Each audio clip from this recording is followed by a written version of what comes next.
Let's take a look at some of the changes in the 3 to 6 ton small rooftop product that could have an impact on maintenance and service. As we move around this unit, we'll look at some of the components that have changed and have affected the procedures just by a small amount.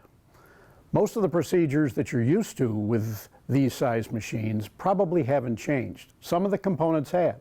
It may also allow us a little easier access to other spots within the machine for inspection, especially during the maintenance or, more importantly, the service procedures. We'll start at this end. This obviously is the filter access end. The filter door has not changed. It's the same one-piece door. It doesn't require a tool for removal. We lift up, pull it out, and it allows us access to the return air filters. The standard filters for this machine are the 2-inch, 10% efficient throwaway filters. Accessing those, there's still 2 in this particular chassis size. We still have that hinged rail at the top of the filter rack that allows these filters to be pivoted forward and removed from the unit for easy service. With the removal of both of these filters, this allows us access for cleaning of the evaporator coil. It also allows us inspection of the condensate pan just below the evaporator coil. The replacement of them, we align the bottom of the return air filter in the lower rail, lifting the top rail, and simply slide them into place.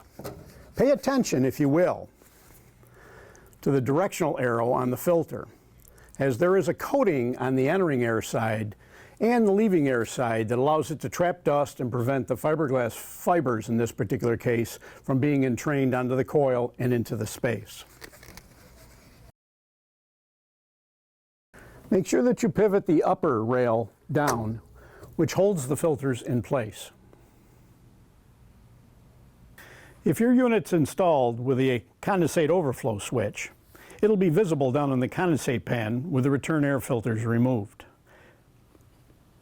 Economizer options and accessories, which are very popular with this particular chassis size, has not changed. The many different types and styles of economizers that are available with the current product will fit this particular product. Access is the same. As a matter of fact, the connection for the wiring harness to interface with those economizers once they're installed is still here also. So if you've got an economizer as an accessory field installed or as an option from the factory, this is the connection point and this is the mounting point. This panel is the same, as well as the opening in the bottom for the return air. So it fits on the same curb. Moving down this side of the machine, we're going to look at the compressor access opening on the unit.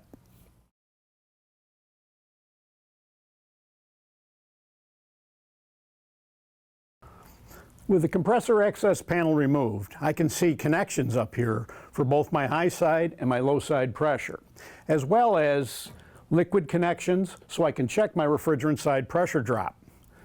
By removing this plug in the top of the unit, I can route my gauge lines out through the top, replace the panel, and then I prevent any bypass air over the condenser so I get a truer reading of how the refrigeration system is working. Notice this particular unit has a TXV type refrigerant control system.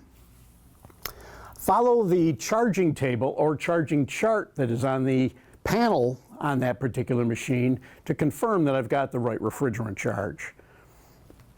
Moving to the condenser end of the unit, we're going to first remove the louvered grill.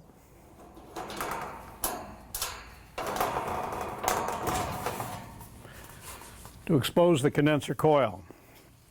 This is a plate fin coil, and the cleaning instructions for maintenance are going to be similar to what we've offered in the past. As with any plate fin coil, whether it's the bare copper aluminum coil or whether it's one of the treated coils that may have a coating on it, we want to certainly follow the recommendations in the installation instructions for the chemical that we will use to clean this coil and the procedure.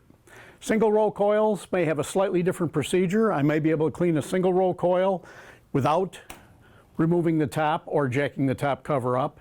If it's a 2-row coil, oftentimes I'll have to jack up the top a little bit, a few more fasteners, and then split the end of the coil so that I can clean the debris that would collect between the outer and the inner coil rows. One other little change with this particular machine anyways is the condenser fan. The motor itself is no different, however the condenser fan is moved to a composite prop. The orifice is slightly different. They're designed to work together, and the alignment instructions for replacing that particular prop, should the motor have to be replaced, are in the installation instruction service portion of it. We've turned the unit around. Now we're going to remove the outer panels and see what's different.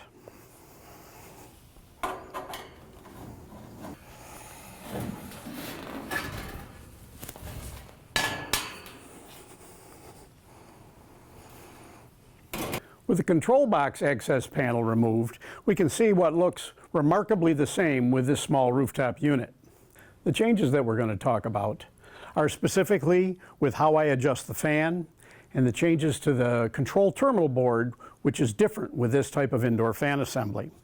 Additionally, notice that there is a sticker that guides us through setting up the airflow levels for the indoor fan. Removing that panel exposes the balance of the control box components. As we can see, this is a gas heat machine, so it has an integrated gas control module. This is the newer integrated gas control module that uses a pressure switch for combustion fan proving. We've got a run capacitor for our outdoor fans, a contactor for our compressor. This is a three-phase unit, so we've got a 3-lug terminal connection for our incoming high voltage power.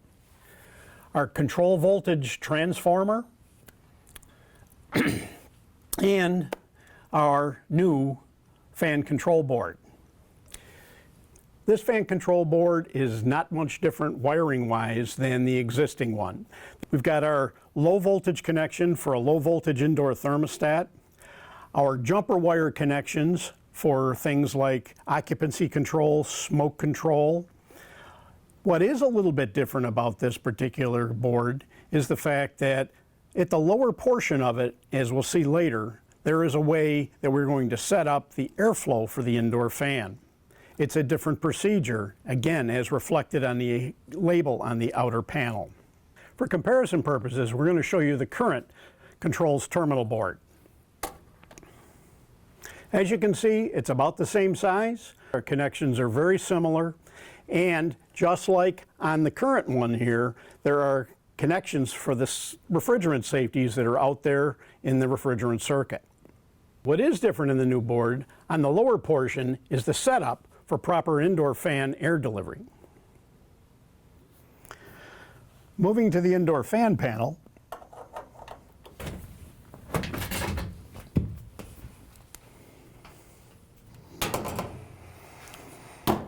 there is a significant difference compared to the old units or the current design. Previous to this, we had a forward curve fan. Now we are moving over to a vane axial fan. It's a composite fan, not a metal fan. It's direct drive, and it's controlled by an ECM motor. The use of this particular design with these ECM motors has eliminated the requirement for a variable frequency drive on some models. This being a gas heat machine, is also required that we relocate the limit switch, which was normally installed directly above the heat exchangers in the fan compartment, to a lower level on the heat exchanger access panel. There's one additional temperature sensor that's installed on the housing for this particular fan assembly, and that is an additional safety due to the composite nature of the scroll and the fan wheel itself. One other thing to point out is that the stator temperature limit switch located on the indoor fan casing is a manual reset limit switch. So, if the temperature gets too high and it trips, you'll need to physically press the red reset button to reset it once things have cooled down and any issues have been addressed. It's important to note that every unit requires an external trap, and that trap be built using the dimensions in the installation instructions. Additionally, it is important to note that the trap is a service component. Ultimately, just like the condensate pan, this will require some level of cleaning or maintenance. Consult the installation instructions for the proper dimensions. There you have it, a quick look at the differences in this 3 to 6 ton family of products. We've seen differences in components, connections, and some of the service and maintenance that is affected by those changes.